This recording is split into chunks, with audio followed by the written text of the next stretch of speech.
Hello friends, मैं हूँ विजय गुज्जर और आज हम पढ़ने वाले हैं क्लास 10th का चैप्टर नंबर 6, जिसका फर्स्ट पार्ट अपलोड हो चुका है और ये सेकंड पार्ट रहेगा। तो चलिए स्टार्ट करते हैं। तो सबसे पहला पॉइंट जो है वो है मनुष्य में पोषण। कि मनुष्य में जो भोजन हम ग्रहण करते हैं उसका पाचन किस प्रकार होता है और कौन सी समस्त प्रोसेस होती है उसके बारे में पढ़ेंगे। तो सबसे पहला जो है अंतर्ग्रहण, मतलब भोजन को ग्रहण करना। भोजन को हम मुख द्वारा ग्रहण करते हैं तो वो क्रिया अंतर्ग्रहण कहलाती है। और भोजन को मुख द्वारा ग्रहण करने के बाद वो भोजन जो है ट्रांसफ़र हो जाता है आमाशय में और आमाशय में उसका पाचन हो जाता है। ठीक है, भोजन विभिन्न खंडों में टूटकर जो है सरल रूप में आ जाता है, तो पाचन की क्रिया कहलाती है। और पाचन होने के बाद भोजन का हो जाता है अवशोषण, मतलब अलग अलग खंडों में टूट जाएगा, मतलब अवशोषित कर लेगी। जो कोशिकाएं होगी वो भोजन को अवशोषित कर लेगी। ठीक है, और उसके बाद में होगा स्वांगीकरण। ठीक है, तो स्वांगीकरण में कोशिकाओं ने जो भोजन को ग्रहण किया था वो कोशिकाएं उसमें से पानी को अलग कर लेगी और उसमें से जो है ऊर्जा प्राप्त कर लेगी। और उसके बाद में होगा बहिक्षेपण, मतलब जो वेस्टेज प्रोडक्ट होगा वो बाहर निकल जाएगा। ठीक है, तो चलिए इसको पढ़ें। तो आहारनाल मूल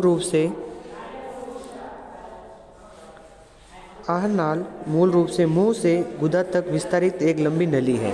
हमारी आहारनाल जो है मुंह से प्रारंभ होकर जो है गुदा तक खत्म होती है और एक बहुत ही लंबी नली है जिसमें भोजन का समस्त पाचन की क्रिया होती है। ठीक है, इसे समझने का प्रयास करते हैं हम। तो भोजन को जो हम है मुख से ग्रहण करते हैं या भोजन मुंह में दांतों द्वारा चबाया जाता है, फिर जीभ द्वारा जो है पूरा एकदम अच्छे से मिक्स किया जाता है लार में। मुंह के अंदर जो है लार ग्रंथियाँ होती है जो लार मिक्स करती है, जो भोजन को जो है पचाने में सहायता प्रदान करती है। फिर इसके बाद जो है भोजन ग्रसिका में आ जाता है, जो एक पतली नली होती है जो एकदम लचकनुमा होती है, जो भोजन को एकदम सिकुड़ कर भोजन को आगे खींचती रहती है। उसके बाद भोजन जो है ग्रसिका से जो है आमाशय में प्रवेश कर जाता है और आमाशय में बहुत सारे केमिकल रिलीज होते हैं जो भोजन को जो है पाचन में सहायता करते हैं। ठीक है, और आमाशय में कौन सा अम्ल होता है तो आपको लिखना है HCl। आमाशय में हमेशा HCl जो है अम्ल का निर्माण करता है जिससे भोजन आसानी से पच सके। ठीक है, और आमाशय के बाद भोजन शुद्धांत्र में आ जाता है जिसे हम छोटी आंत भी बोलते हैं। और भोजन जो है अधिकतर भोजन का पाचन छोटी आंत में ही होता है, शुद्धांत्र में होता है। शुद्धांत्र के बाद भोजन बृहदांत्र में आ जाता है। ठीक है, तो इसके बाद भोजन बृहदांत्र में भोजन में से पानी वगैरह जो भी होता है उसको अलग कर लिया जाता है। और जो लास्ट में जो कचरा बचता है, जिसे हम कचरा ही कहेंगे, कि लास्ट में जो वेस्टेज बचता है उसको जो है गुदा द्वारा बाहर निकाल दिया जाता है। ठीक है, और जो जल वगैरह होगा उसको मूत्र द्वारा बाहर निकल जाता है। ठीक है, तो सबसे पहले भोजन मुंह में प्रवेश करता है। ठीक है, भोजन का अंतर्ग्रहण होता है मुख से, फिर मुंह में जो दांत लगे होते हैं वो भोजन को चबाने का काम करते हैं। जीवा जो है भोजन को लार के साथ पूरी तरह से मिक्स कर लेती है जिससे भोजन जो है आसानी से पच सके। फिर आती है लार ग्रंथियाँ। ये जो लार ग्रंथि से निकलने वाले लार को जो है लार रस कहते हैं। स्टार्च लाल, एमिलेज एंजाइम और माल्टोज सरका ये भोजन को के पाचन में सहायता प्रदान करते हैं। मुंह के बाद जो है भोजन आमाशय में प्रवेश करता है ग्रसनी द्वारा। ठीक है, तो आमाशय में आने के बाद जठर ग्रंथियाँ लगी होती है इसमें आमाशय में, जिसमें से बहुत सारे जो हैं केमिकल रिलीज होते हैं। जिसमें एक पेप्सिन एंजाइम होता है, हाइड्रोक्लोरिक अम्ल होता है, जो भोजन श्लेष्मा होती हैं। तो चलिए देखते हैं इनके कार्य। पेप्सिन जो है पाचक एंजाइम है जो प्रोटीन का पाचन करता है। ठीक है, यदि आपसे पूछा जाए कि प्रोटीन का पाचन कौन सा एंजाइम के द्वारा होता है तो आपको लिखना है पेप्सिन एंजाइम।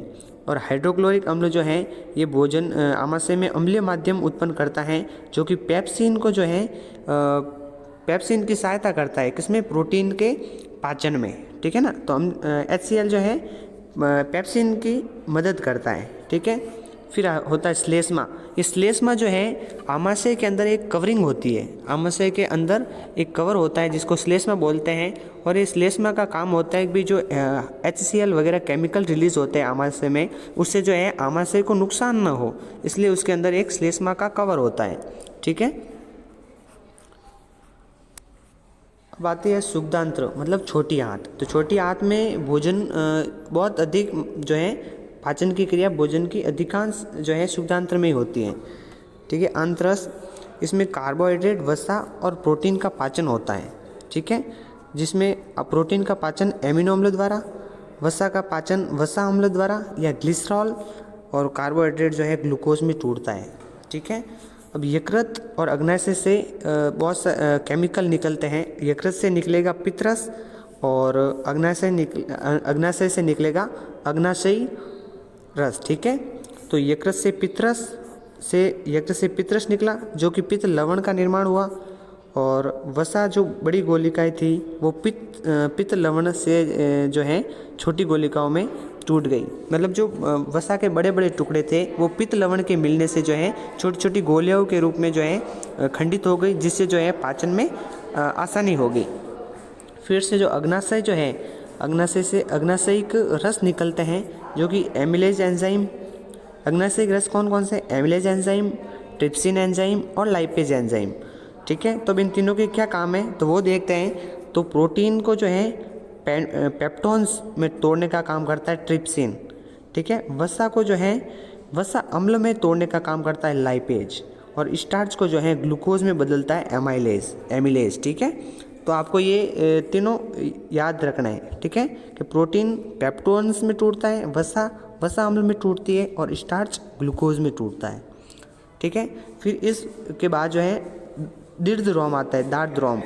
ठीक है। इसका काम है अवशोषण का सतही क्षेत्र फैला जाता है, मतलब जो भोजन का पाचन हुआ है उसके बाद में भोजन में जो भी जल है उसको अलग कर देना। अब आता है बृहदांत्र मतलब बड़ी आंत। ठीक है ना। तो बड़ी आंत का क्या कार्य है? ये जल का अवशोषण करता है, वज्रीय पदार्थ द्वारा गुदा द्वारा शरीर से बाहर कर दिया जाता है। जो भी खराब जो मटेरियल पीछे बचेगा वो गुदा द्वारा जो है आउट हो जाएगा। ठीक है। अब आता है श्वसन। श्वसन की क्रिया कैसे होती है? ठीक है। तो वो मानव के श्वसन की बात हो रही है। ठीक है ना यहाँ पे। तो चलिए देखते हैं। तो पोषण प्रक्रम के दौरान ग्रहण की गई खाद्य सामग्री का उपयोग कोशिकाओं में होता है। यानी जो भी हम भोजन ग्रहण करते हैं उसका जो एनर्जी होती है ना, वो जो एनर्जी होती है वो कोशिकाओं को मिलती है। ठीक है। जिससे विभिन्न जैव प्रक्रमों के लिए ऊर्जा प्राप्त होती है। जो कोशिका में जब एनर्जी मिलेगी तभी तो ऊर्जा प्राप्त होगी। पोषण प्रक्रम के दौरान जो है ग्रहण की गई खाद्य सामग्री का उपयोग कोशिकाओं में होता है, जिससे विभिन्न जैव प्रक्रमों के लिए ऊर्जा प्राप्त होती है। जैसे हम भोजन प्राप्त करते हैं तो एकदम से फुर्ती आ जाती है, एकदम ऊर्जा आ जाती है। तो उसका यही कारण है कि भोजन के पाचन के दौरान जो है जो कोशिकाओं ने ऊर्जा प्राप्त की है भोजन से। तो ऊर्जा उत्पादन के लिए कोशिकाओं में भोजन के विखंडन को कोशिकीय श्वसन कहते हैं। ठीक है। तो भिन्न पथों द्वारा ग्लूकोज का विखंडन, कि भाई जो हमने भोजन खाया है वो ग्लूकोज के रूप में बदल जाता है, और ग्लूकोज जो है पाइरुवेट प्लस ऊर्जा में टूटता है। और जब ऐसे जीव जो जिनमें ऑक्सीजन की प्रेजेंस नहीं होती है जिनमें, तो वो पाइरुवेट को जो है इथेनॉल, कार्बन डाइऑक्साइड ऊर्जा में बदलते हैं, जैसे ईस्ट किण्वन। ठीक है ना। और जिनमें ऑक्सीजन का अभाव होता है, जिनमें ऑक्सीजन नहीं होती है, वो लैक्टिक अम्ल ऊर्जा में खंडन करते हैं किसका? पाइरुवेट का।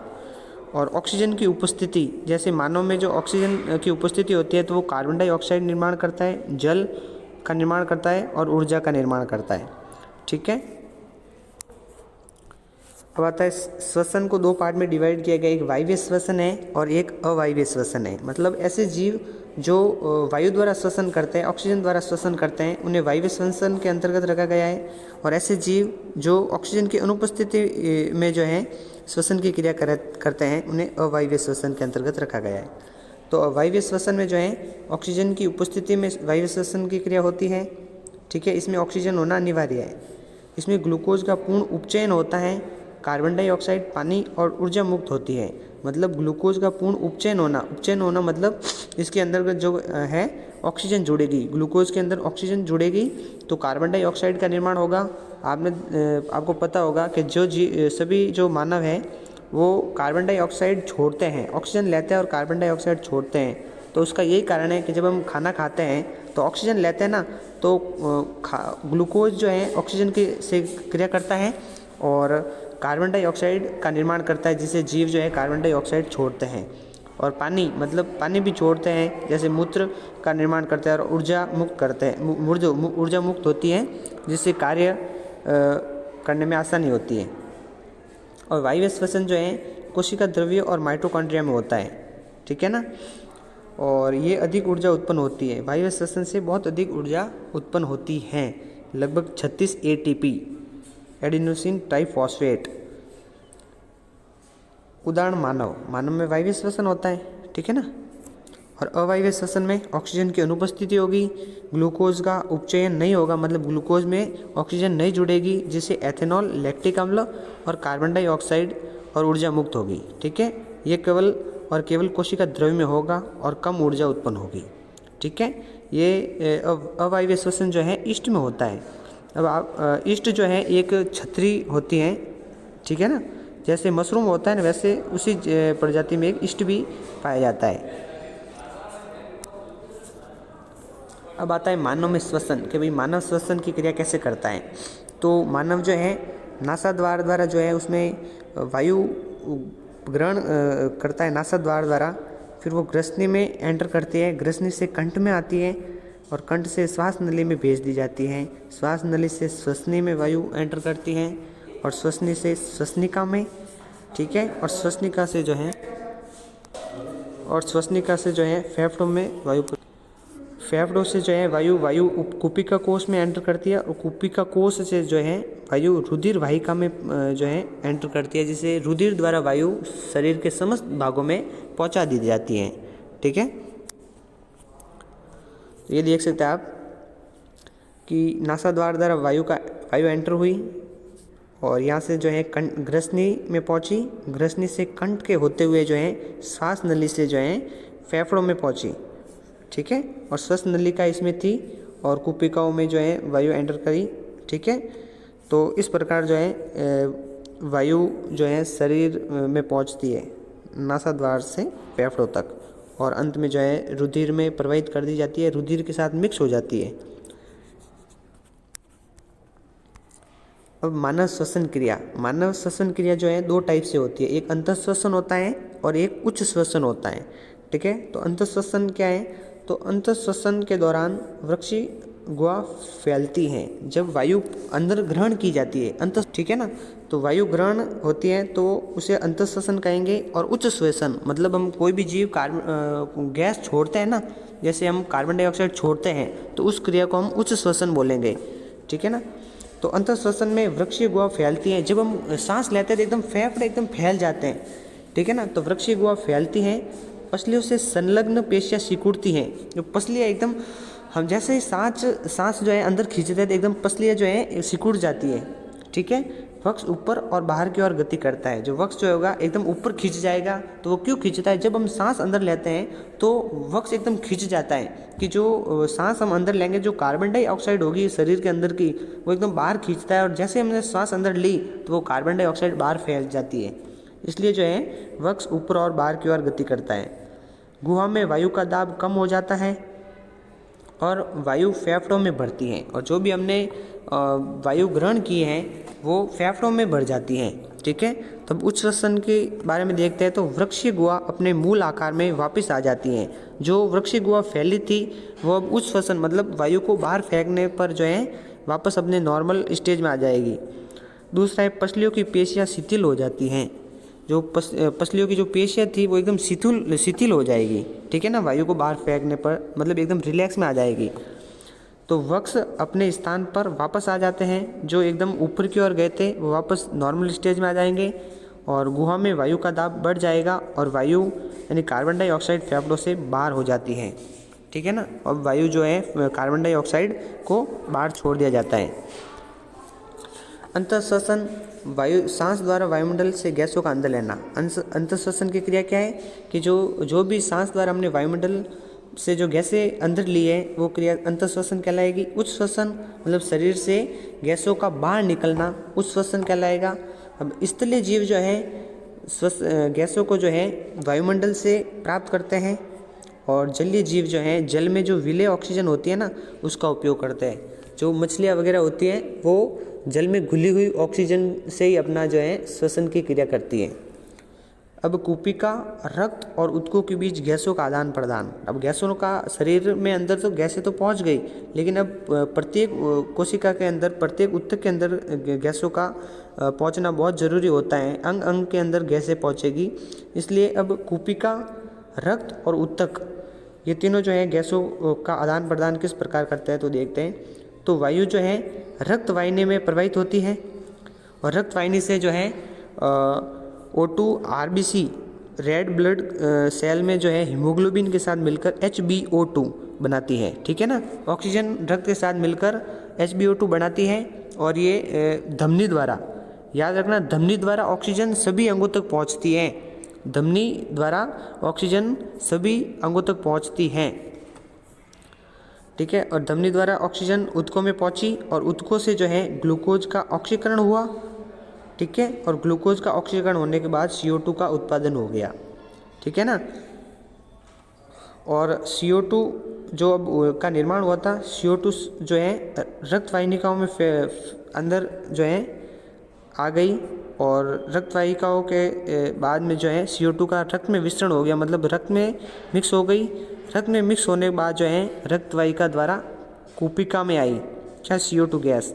कूपिका में आने के बाद जो है CO2 का कूपिका कोश में विस्तरण हुआ, और कूपिका कोश द्वारा जो है ये नासा मार्ग द्वारा बाहर फेंक दी गई। ठीक है, तो इसी के साथ आज की क्लास यहीं पे ख़त्म करते हैं। Thank you.